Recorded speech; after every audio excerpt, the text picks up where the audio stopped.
to the Nobody Asked Me Guy show. Listen, guys, you are in for a fantastic, fantastic time.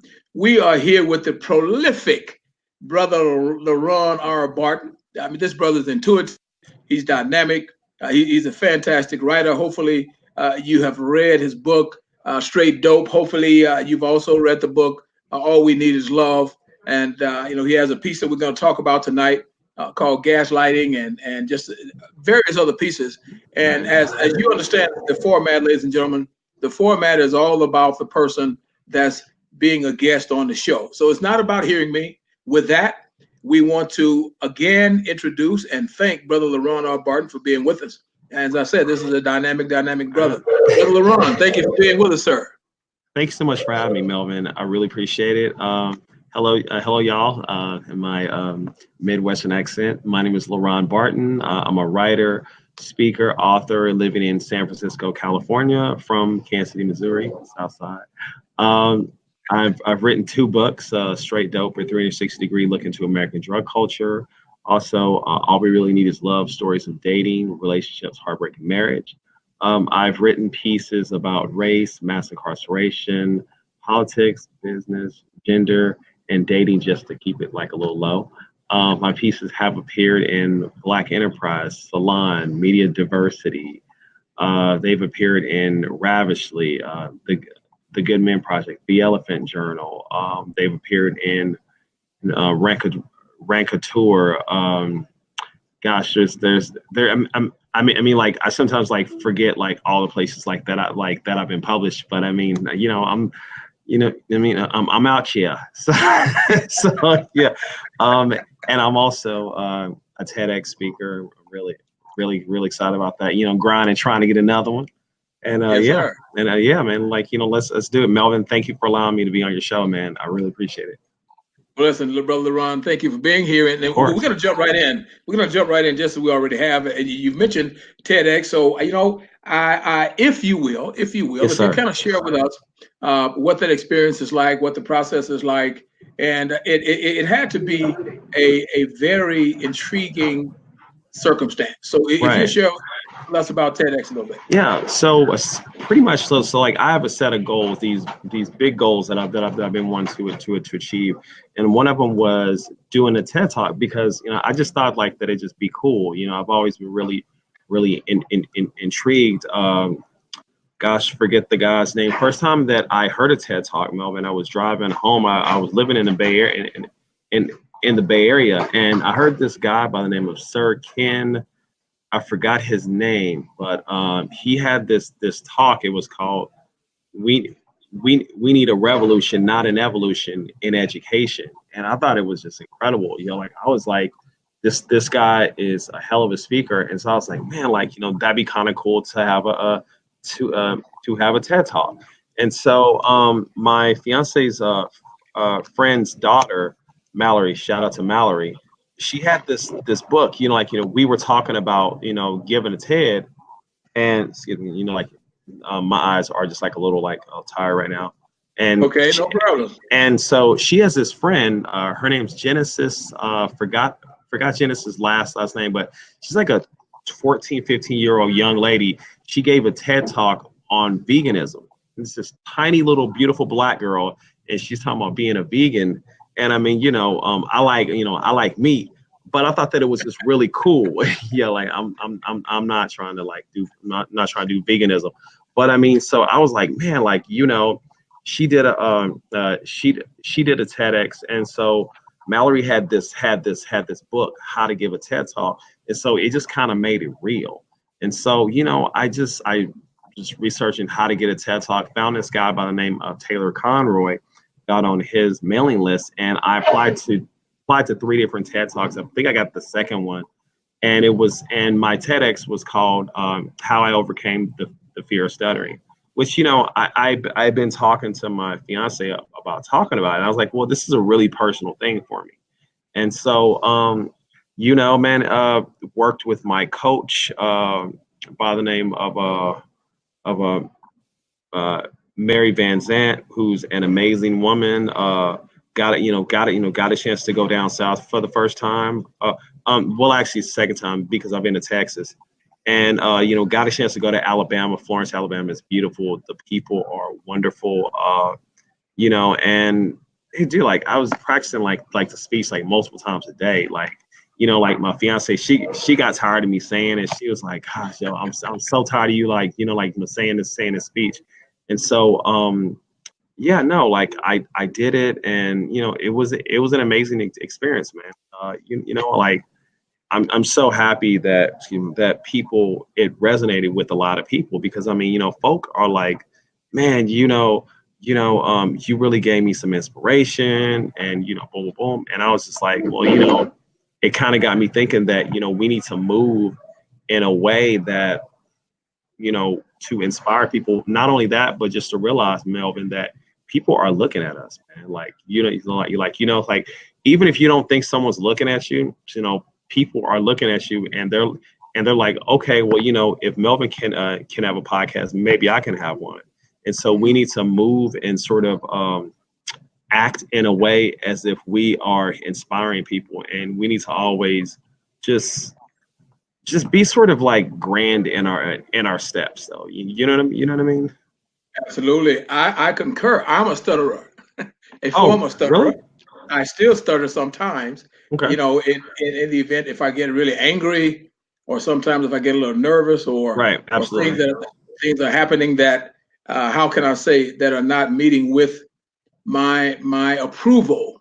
Sure. Sometimes I can stutter myself. So listen, brother, that is great information, and Thank you. and please feel free to continue to share with us, Absolutely. as you like, brother Kente. Glad you're here, because you know what, brother LeRon, as you've already stated.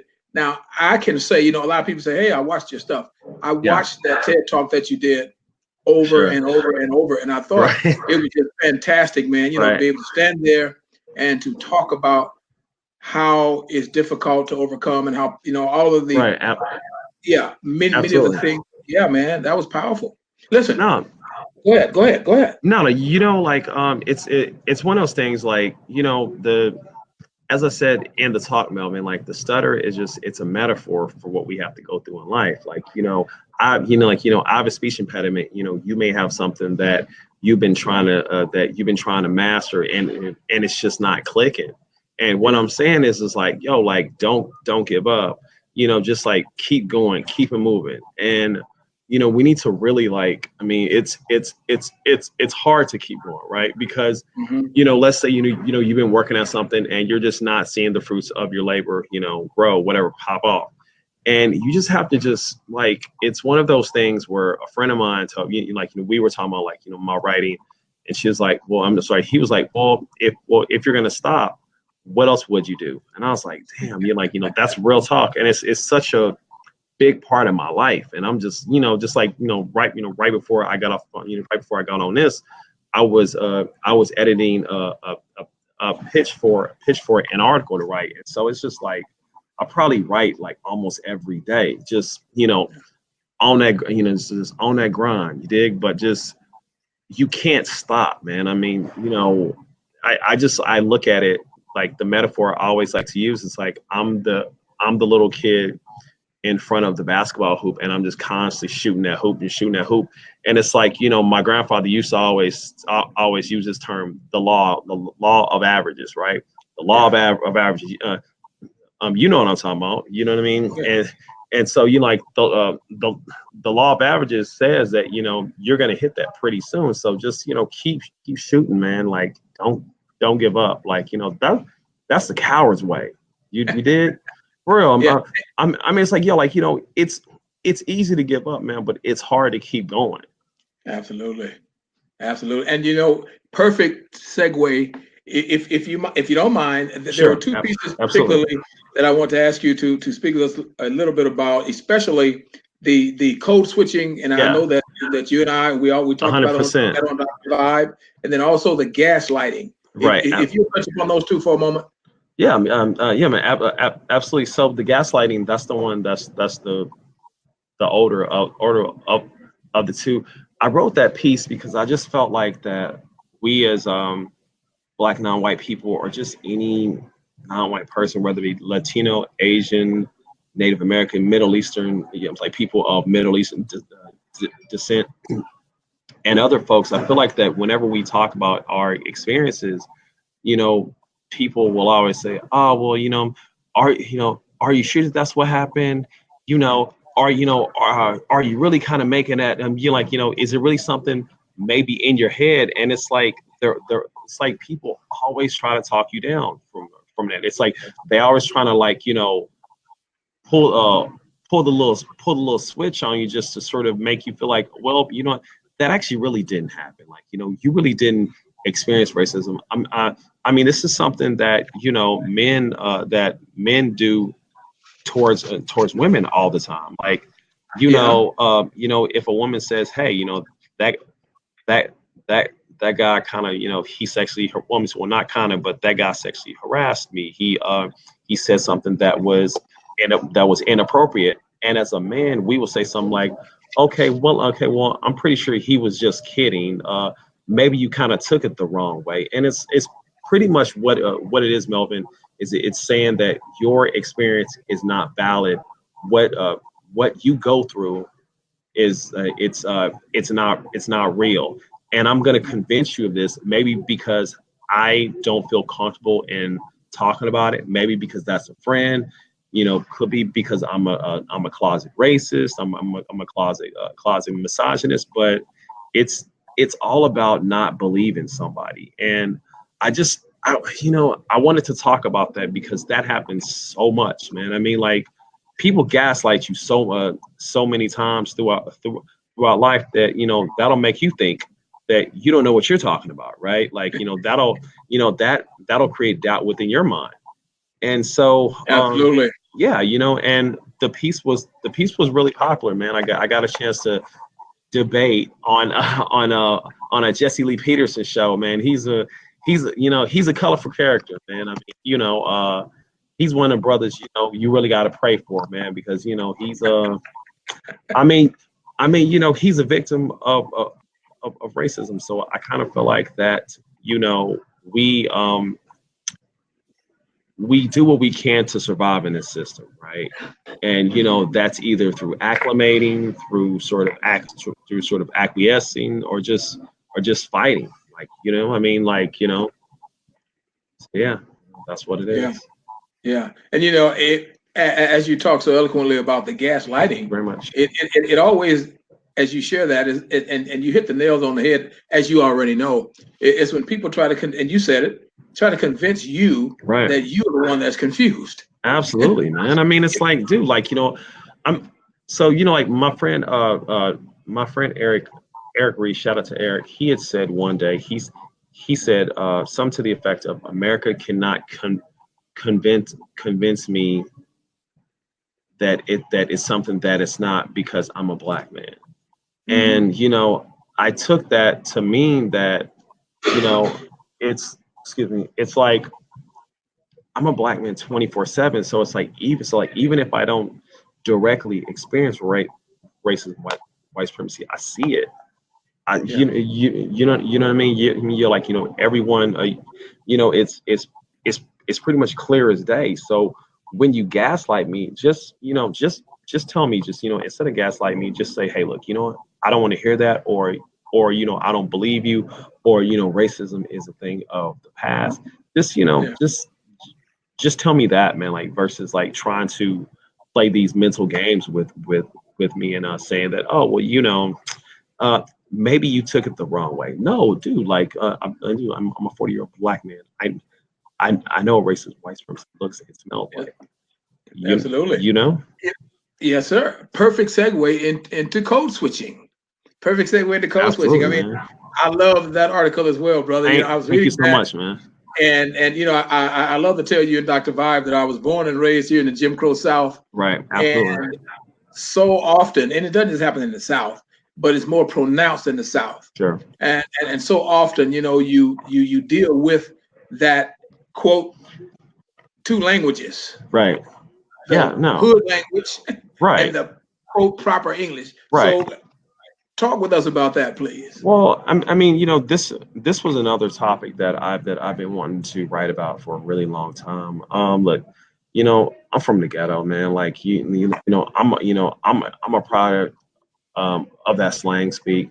And I just feel like that, I love talking slang because it's such a creative way of talking. I mean, like you like the phrase you dig, like that's so like it's permanently wedged within my lexicon.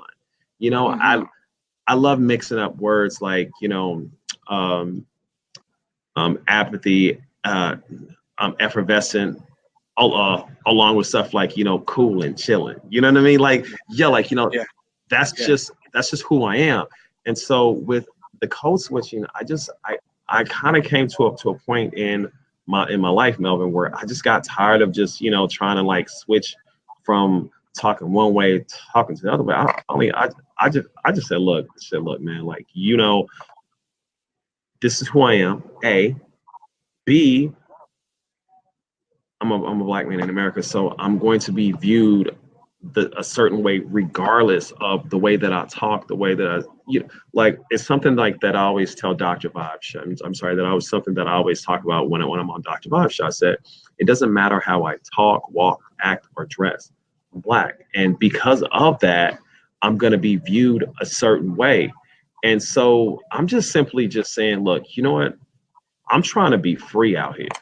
You dig? I mean, I'm trying to be a free black man. I'm trying to walk around here, no no fear, because I mean that's such a stress reliever, right? Because we already have this system that's just like bearing down on our back. Why are we going to compound it by living under some silly respectability politics angle? Mm-hmm. I mean it's not like I'm going into a meeting and I'm like, yo, what's popping? Well, what's good? Like, but yo, like, let's, let's kind of cool it. But at the same time, like, uh, I talk to my manager, I talk to people within the organization, whenever I'm doing outside consulting work, I'll say stuff like, yeah, that's what's up. Cooling. Yeah. Like yo, that's just who I am. So I'm not gonna change who I am. I'm not gonna switch it. Like I mean, this is it for me, Melvin. It's all about trying to be as authentic to yourself as possible. Absolutely. Because when you are authentic, you are your best self. And when you are your best self, you are able to communicate and to be as creative and to be just this wonderful person that you are supposed to be. Wow. That's very powerful because Thank you so much. being a wordsmith is universal. How Absolutely. you know as well as I do. Unfortunately, many times our less melanated brothers, because they quote think they're speaking proper English, Right. their vocabulary is very poor. And Exactly. if when you challenge them or when you share things that they don't understand, then then the gaslighting takes place. Right. You know what, man? Like, And sometimes, not all of the time, but sometimes. So well, it's very refreshing to hear you share that. Please continue. you know what, Please man? continue. So, like, my favorite historical person in the entire world is the great Malcolm X. And so Okay. Malcolm X once said, "Make it plain." Yeah. And and I believe what he meant by saying that is that try to communicate to where everyone can understand you. Like my mother is the best communicator that I've ever met. She's very, very, very clear, and I strive to emulate that. Even when I write, right? Like if you read a lot of my stuff, you will see that I don't use a lot of big words. I think Hmm. you know I I call them 25 some words. Whatever. I think those words are dope. I mean, it's just like saying, or like I would describe Donald Trump as a megalomaniac, right? That's a super cool word. That's a super flashy word. Obfuscate. That's a super dope word for saying like confusing. But I want everyone to come away with understanding what I'm saying. And so knowing that everyone may not be as erudite, as I am, count 25-cent words. So why don't we just and it's not about dumbing it down, but it's like when you and I talk, I don't use the words. So it's like if I don't use them in my everyday language, then why am I going to use them? Like, trying to write or trying to make a point. You're like, I just think that's just corny, you know. Wow. Yeah, that's very powerful. Listen, let's talk a little bit about straight dope. Now, Sure, I that's know that a few what's years up, ago when you wrote it, but there's still so much conversation man. about life with quote substance abuse, substance Right, use, etc. That topic, in my estimation, is always relevant. Okay, man. okay. You mind sharing a little bit about that? Yeah, no, man. It's my first book. It's my baby. Like writing straight dope really taught me a lot about just. I mean, first off, whenever you write a book, that's a really large endeavor to undertake, right? Because I mean, it's Yes. it's I mean, and this was a nonfiction book, so I'm doing lots of interviews, lots of research. I mean, like when you a lot of people learn by doing, right?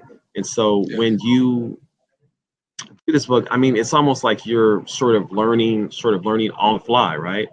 And so Mhm. doing straight dope, it taught me a lot about editing. It taught me how to market the book, how to format it, how to create it, how to get it out to people to be reviewed, how to sort of find visibility for it. And so that was that. And the subject matter of it, I wanted to ask the question like, why is America so inundated with drugs? So excuse me. So what I did was I interviewed people who sold drugs, who did drugs, who were in rehab, teachers, parents, people who were affected by those who did drugs, people who still do drugs, and I just wanted to just ask them, why is America so inundated with drugs? And so it was inspired by one of my favorite writers, a fellow, excuse me, by the name of Studs Terkel. Rest in peace, Studs. I always thought Studs was just the best journalist I ever read in my life because all he was just an editor per se, but Studs could just ask the dopest questions in the entire. I Mhm. mean, like he could ask questions in a sense and just really get people to open up. And so, also like just what as I was doing the book, Melvin, it really taught me how to ask questions, how to sort of ask a question and sort of lead into another question, how to sort of mine those great responses out of people.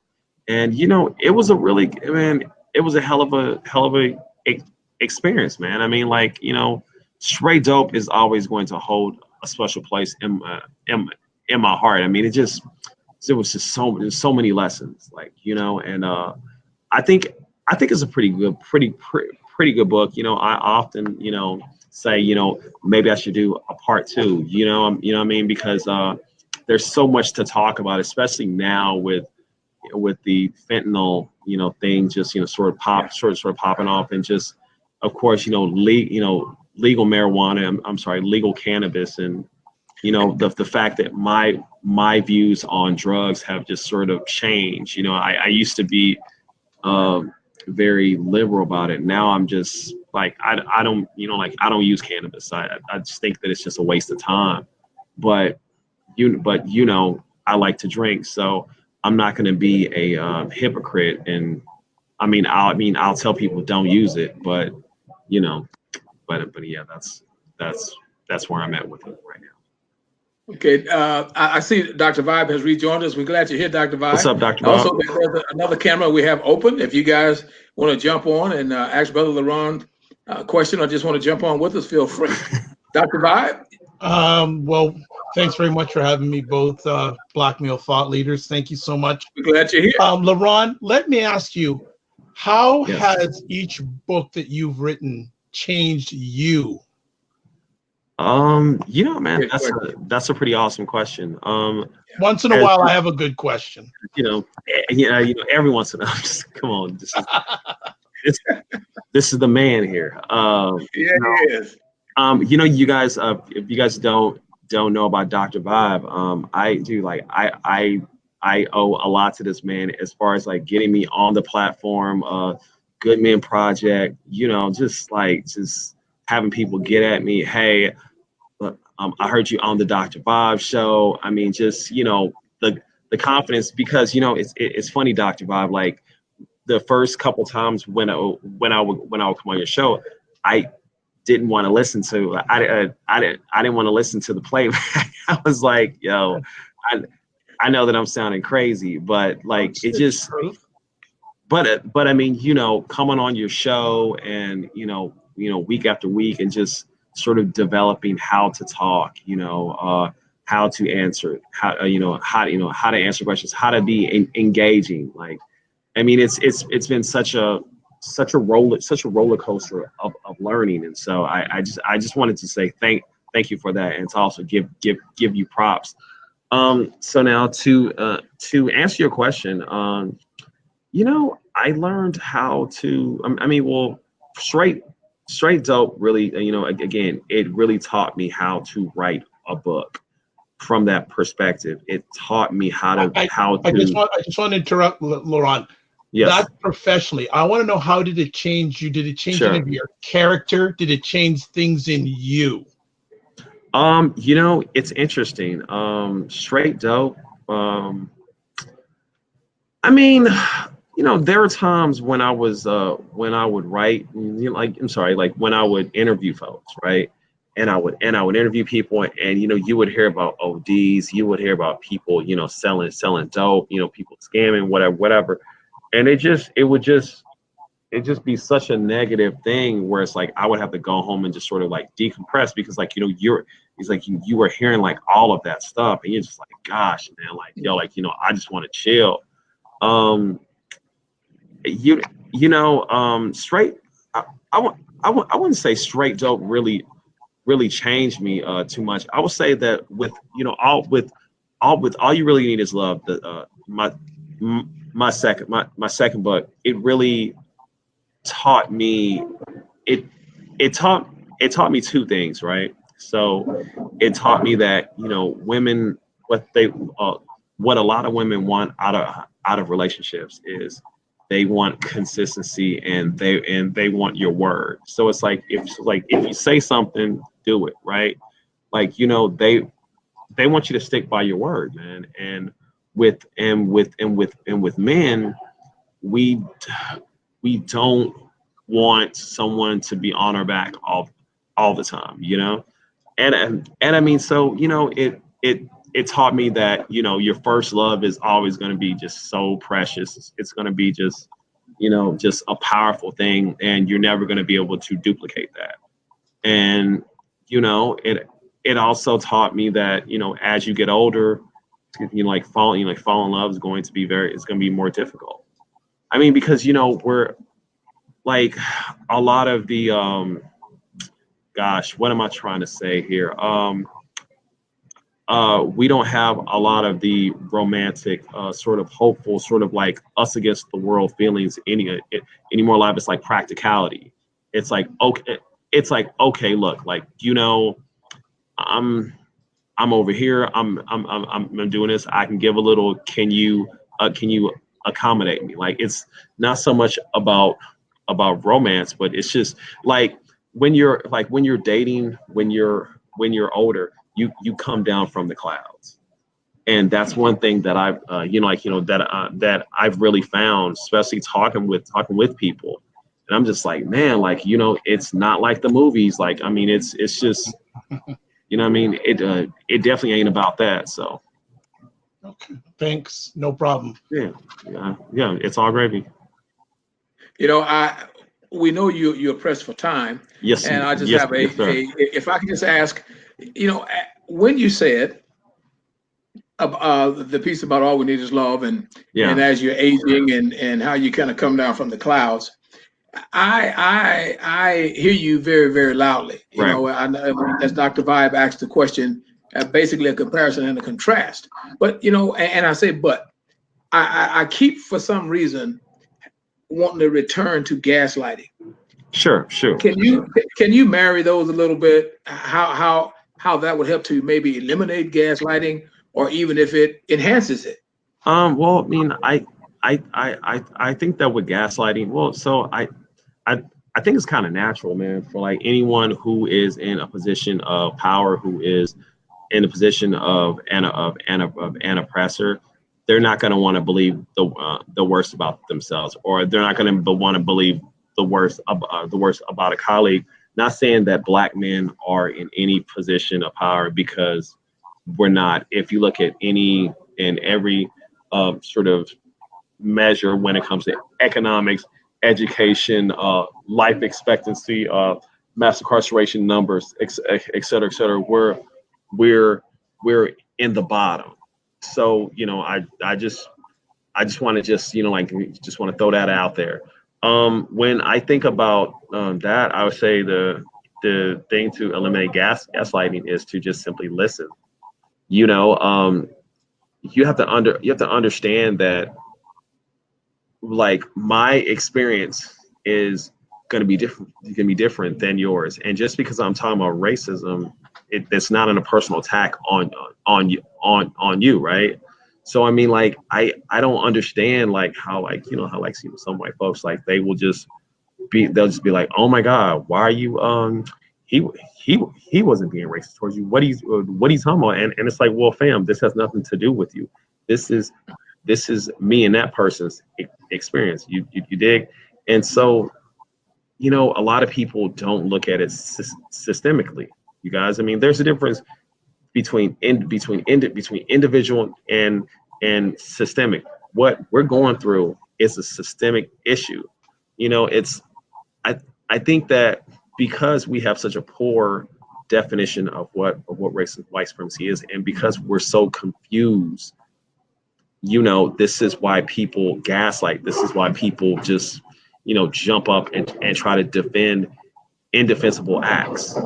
You know what I mean? And it's like, I tell folks all the time, I'm like, look, don't defend white folks, because they don't need to be defended.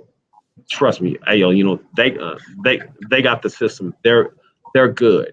Like, so in terms of marrying that with all you really need to love, that's a really good question. I think that a lot of people are jaded. As you get older, as you date, you're like, you probably kissed a couple frogs. You know what I mean? Like, you probably didn't dealt with a rapper, an athlete, some old cat who's had like two or three babies. I mean, players, whatever. You're like, just not good guys. And so, like, I used to say something like, and my homeboy Jonah kind of checked me. I was like, man, women make the new guy pay for the old guy's sins. and it's like, That's true to a certain extent, though, brother. and That's true. and it's like, he was like, all right, hold up, listen to what you just said. Now you believe that all white people act a certain way, correct? And I was like, yeah, like, I fundamentally believe that all white people are in some level racist. And he was like, and you are, and you have a rightful suspicion of white people. And I was like, well, yeah. And he's like, well, think about, do women have a rightful suspicion of men? And I was like, damn, you got me. Like, you know what I mean? I mean, so, it's almost like, men, we're guilty to proven innocent. I mean, and that's rightfully so, because we don't have a very good track record, right? I mean, men are just, I mean, and you talking to a guy that's been I wasn't a scumbag, but I wasn't a good guy. You're like my friend Sonny would say, LeRon, you're a good friend, but you're not a good boyfriend. I was like, Okay. yeah, true. You. I'm just I hear you. I'm just a Mustang. But anyway, Jesus. But I mean, but LeRon, you know what? Let me interrupt 1 second because I do want you to finish. Yes, that yes, goes sir. back. That goes back to the question that Dr. Vi was asking, and he can answer this for himself. But I was thinking what he'd ask you, and it goes back to the question he was saying, how has the books changed you? Right. And you're saying that you're a Mustang, and you're not calling yourself a scumbag, but there were some challenges. Well, I mean, like, I think that all we really need is love. For me, was very self-reflective. It was like, man, like, mind you, like, when I was writing it, like, my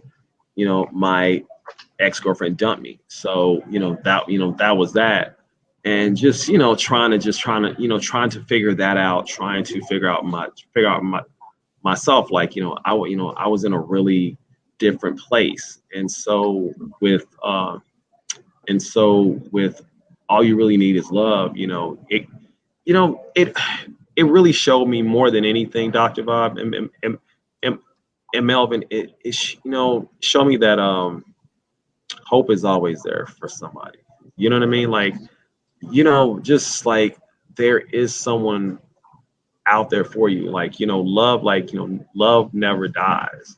You know what I mean? Like, like, I can tell you this, right now, like, I still have love for, some of my ex partners. Like, there's some ladies that, I still have a love for. And, that love never dies. Like, it may Now that's a fade. plural. That's a plural, ladies. Yes, that is okay. that is correct. Yeah, no, like, it's like the love may sort of subside a bit, but it never really dies. And so because of that, like, it's like hearing people's love stories, man. It's an amazing thing, man. Because to me, love is very rare, and when you find true love, you have to hold on to it. Yeah. Great. All right. Dr. Vi, any other thing you want to share before we close this thing down? We want to be respectful of your time, Brother LeRon. And Dr. Vi, he just looks like he has something else to ask you. He's got some. There's a myriad of things, but I think that what I will say is I'm very proud of you, LeRon. Thank you so much, man. And I can honestly say I knew you when. Jesus Christ. So, and when you mentioned Studs Terkel, I read a book of his many years ago that still has impact. I think it was called Race Matters. That is his book Race is the best book I've ever read on race. I mean, it's just, I mean, there's something like I still remember so many things about that book. Like, that book is incredible. It's one of my top 3 favorite nonfiction books. It's unbelievable. Just, if anyone has not read it, it's called Race. Please read it. It's timeless. So yeah, right. no. Yeah, it's called Race. Race Matters was written by Cornel West. Race by Studs Terkel. That's an epic book. Epic. I think especially right now, every American should read that book. 100, man. My gosh, like, that book, I mean, it's just flawless, man. I mean, like, just, that was the great thing about Studs, man. It's like, and that's what I wanted to emulate. So one of the things about All We Really Need Is Love versus Straight Dope was, like, Straight Dope was really, like, heavily like Studs. It influenced, like I wanted to write like him, and so through Straight Dope, I was able to sort of find my own find my own style. And then, All You Really Need Is Love is sort of more me, but no one is able to make people, no one was able to make people open up like him. And those are some really, like, those interviews, y'all, are just incredible. Fire. amazing. Fire. Absolutely fire, just like Infernos, man. I mean, just like brutally honest truth about race, and I've never read anything like that since. There you go. Wow. Dr. V? No, I'm cognizant of LeRon's time, and again, I have your time allowing me to be part of this epic conversation. So I will either, if you want, I can click off, or okay. Stay on. Great. Stay on. If again, guys, Brother Kente, Shannon, if you guys would like to come and do a quick FaceTime question or okay. If you're asking for more questions, I have a question for you, LeRon. Sure. I knew it. What book has impacted you the most in the last year? Man, that's a really I would say The Man Not. Yeah. I was hoping you were gonna get to that. Sorry, man. Listen, like that dude. So haven't read it. Dr. Tommy Curry, like he's such an important man. Like he pretty much changed the way that I looked at race. Hearing him on the context of white supremacy and the fact that he wrote a book about the defense of Black boys and Black men in America. I mean, that book is that book was pretty phenomenal, man. Like, and I hope people read it. Like, I hope that it's going to be around for a long time, because it's such an important, like, there's so much just negative, what he would call, and what also the equally awesome Dr. Lawrence Rashid would call anti-Black misandry. And so it combats that, and it makes the black male be a full body, like a fully fleshed out person. Like, there's so much bullshit feminism, like, and look, like, I don't have anything against feminism. I think it's great. I think it's needed. I just think that we need to admit that feminism has a lot of ties has a lot of roots in racism, especially anti-Blackness, and just this whole thing, just this intersectional stuff, man. The Man Not is the defense, man. It's what every Black man needs to read right now, to understand that you are not born a thug, a beast.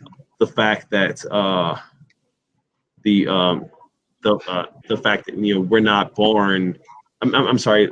The fact that Black men can be vulnerable. The fact that they can be victims. Like, that's just that's incredible. So yeah. Bravo to Dr. Curry, and congratulations on him going to Scotland. Yes. I mean, it's a damn shame that he got so many threats, that he took a job out of the country, but he's Black. So I mean, that's what it is. Okay. Wow, The Man Not. I'm certainly going to have to read that. Definitely. And I see Dr. Vibe has posted it over there for us, so we're going to read it. Brother LeRon, it's been great having you. If you'll share with us, please, some of your contact information, yes, because sir. We could carry this conversation on all evening. Man, yeah, I'm definitely. But we do want to respect your time. Thank you so much. My website is www.leronbarton.com.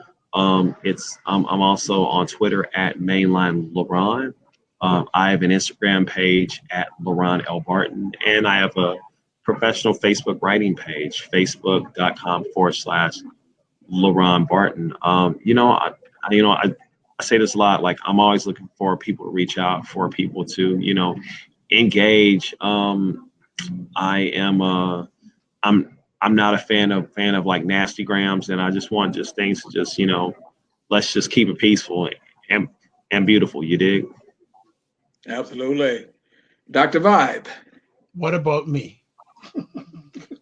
If you share how they can contact you, my friend. I just make it simple and easy these days. Just go to my website, www.thedrvibeshow.com. That'll give you everything good, bad, and ugly. There may be some ugly, I don't know, about me, and that's the easiest way. Or also check out my conversations on Get Vocal. They're shared on Get Vocal. They're also on the YouTube channel, and I'm doing a lot of conversations about manhood over the next few months.